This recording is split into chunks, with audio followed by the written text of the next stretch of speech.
હાલો મિત્રો, હું છું પ્રતાપભાઈ ગોયલને વાત કરીશું. આજે પાદરામાં જે જાસપુર રોડ પર સ્મશાન આવેલું છે, સ્મશાનની આજુબાજુમાં જે એટલો કચરો એટલે પ્લાસ્ટિક અને ગંદકી જે છે તે તમે જોઈ રહ્યા છે. અને એ ગાય માતા, આપણી જે ગુજરાતનું ગૌરવ ગાય માતા, ગાયમાં 33 કરોડ દેવતાનો વાસ હોય છે. તે ગાય માતાઓ જો તમે જોઈ રહ્યા છે કે આ ગાય માતા આ કચરો અને પ્લાસ્ટિક ખાઈ રહી છે ગંદકીમાં, અને આવું ગંદકીમાં ભર્યું દૂધ ખાઈને આપણી પબ્લિક પણ તે આ દૂધ બજારમાં વેચાણ કરે છે. અને વેચાણ કરવાથી લોકોને પણ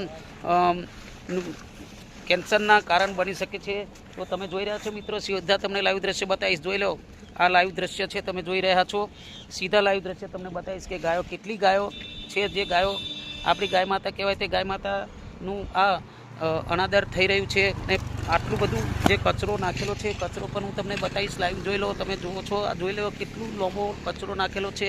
અહીંયા કચરા પેટી કરીને ગાયોને ખવડાવવામાં આવે છે. એથી ગાયોનું જીવન